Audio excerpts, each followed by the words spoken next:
DD समाचार team पहुंची है ग्राम पंचायत देवनगर और यहाँ के नवनिर्वाचित सरपंच श्रीमती लाली देवी गुर्जर और उनके प्रतिनिधि जो हैं मदन लाल जी गुर्जर, उनसे बातचीत करेंगे विकास के मुद्दों पर।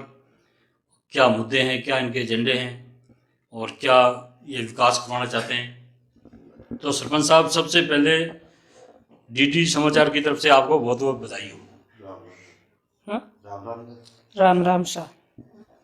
अरे सरपंच साहब, हमारा पहला मुद्दा ये है कि जो शिक्षा है ये एक अहम मुद्दा है और शिक्षा के बारे में आप क्या विचार मतलब प्रकट करना चाहते हो कि पढ़ाई किस तरह से होनी चाहिए, क्योंकि काफ़ी गाँव में जाके देखा है हमने पंचायतों में कि पढ़ाई के मामले में काफ़ी बच्चे पिछड़ रहे हैं।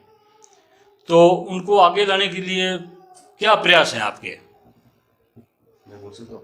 हमारे गांव में जो लेडीज कम पढ़ती है बच्चे हैं, इसको आगे जाने के लिए बहुत प्रयास कर रहे हैं। अभी हमारी पंचायत अलग होगी देवनगर, पहली फासली वो देवनगर दोनों पढ़ रही थी, अब अलग होगी, ये 12वीं तक होगी। हमारे पुष्कर जाते थे बच्चे, अब यहाँ हमारे देवनगर पढ़ेगी तो बढ़िया पढ़ाई होगी, क्योंकि हमारे यहाँ देवनगर होगी लेडीज कम पढ़ाता है क्योंकि दूर पड़ता है हमारा जी, इसलिए। अच्छा सर, ये बताइए, प्रधानमंत्री आवास योजना में जो सरकार ने सुविधा दी है तो कितने लोग लाभान्वित हुए हैं इससे?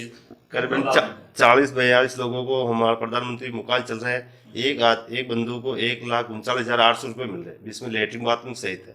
अभी प्रोजेक्ट में 40-42 मकान बन रहे हैं प्रधानमंत्री योजना। अच्छा सर, किसानों के लिए क्या प्रयास हैं आपके? सरकार से क्या मांग करना चाहते हो किसानों के लिए? किसानों के लिए हमारे को जैसे कृषि विभाग है, जिससे हम खाद बीज की मांग कर रहे हैं। सब्सिडी जैसे हमारा फुहारा सिस्टम है, इस पर सब्सिडी मांग कर रहे हैं, दहेज बीज है, ये मांग कर रहे हैं। बहुत अच्छी बात है सरपंच साहब। अपने एक ये बताइए कि जो आवारा पशुओं के झुंड जगह जगह देखने को मिलते हैं, जिससे किसान भी परेशान है और एक्सीडेंट होने के भी चांस होते हैं, तो आवारा पशुओं के लिए आपने क्या सोचा है, क्या विचार किया आपने? हमारा आवारा पशु है तो पहली भासली और देवनगर पंचायत एक थी, वहाँ पर गौशाला खुल चुका है करीबन 4-5 साल से, जो हमारा भासली पंचायत में है अभी, तो वहाँ पर ले जाकर हम बंद करवाएं। ठीक है सरपंच साहब। और अपने जो नशे की प्रवृत्ति है ये आप भी जानते हैं कि काफ़ी बढ़ी हुई है। आज 10 साल की उम्र से लेके युवा पीढ़ी जो है नशे की ओर अग्रसित हो रही है। तो नशे की रोकथाम के लिए आपने कोई प्रयास किया है? कर रहे हैं हम। नशे की जो हमारे गांव में ठेका है दारू का, इसको हम बहुत दूर दूर खंदा रहे हैं भाई। गांव के आजू बाजू नहीं रहना चाहिए, कम 500 किलोमीटर 500 फुट दूर होना चाहिए, इसकी कर रहे हैं कार्रवाई। अच्छा, गांव में समस्याएं तो बहुत सी होंगी, तो जो खास अपनी जो सड़कें हैं या बिजली है या पानी है, तो इनकी व्यवस्था कैसी है सड़कों की? क्योंकि हमने कई जगह देखा है सड़कें नहीं है, टूटी हुई भी हैं। तो इनके बारे में कोई विचार आपने कोई सोचा है?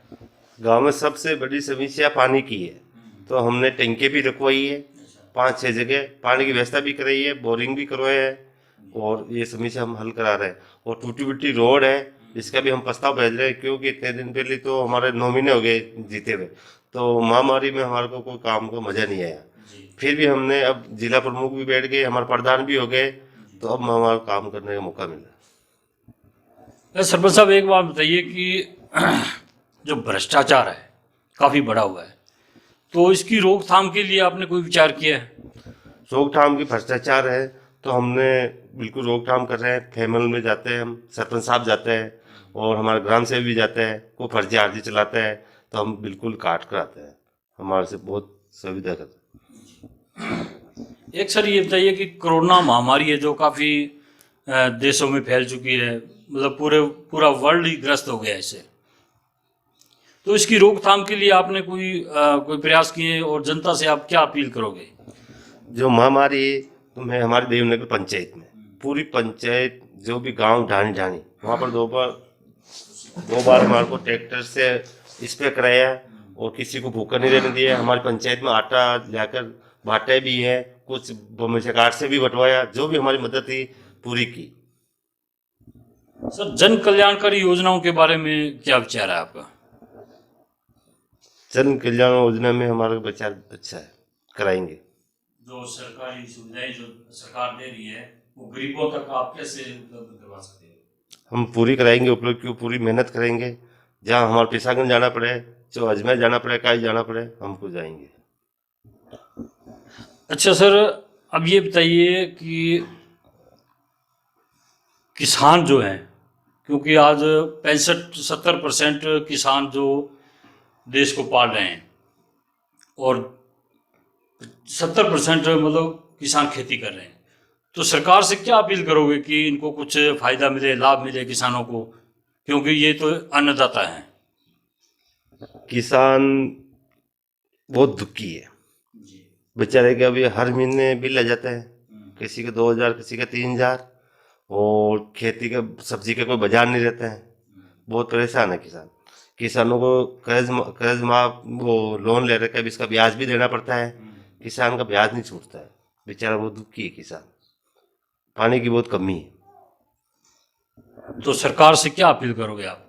सरकार से ये अपील है, कुछ तो लोन का कर्जा माफ करना चाहिए, ब्याज फ्री करना चाहिए। दूसरी बात है, कुछ बिलों में भी करनी चाहिए।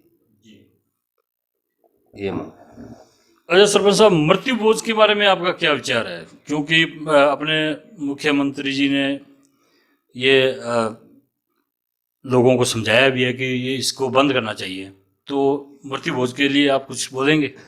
मूर्ति बोध आपने अशोक जी गहलोत ने बहुत बढ़िया काम किया है, समझाया है। अभी हमारे गांव में भी मूर्ति बोध नहीं होने दे रहे।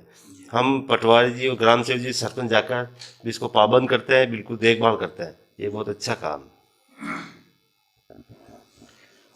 तो सरपंच साहब, अब अपने आ जाते हैं। देखो, जो आपके गांव में छोटे स्कूल हैं, इनको क्रमबद्ध करने के लिए आपने कोई सरकार से अपील की है या करने वाले हो, या आप क्या विचार रखते हो इसमें?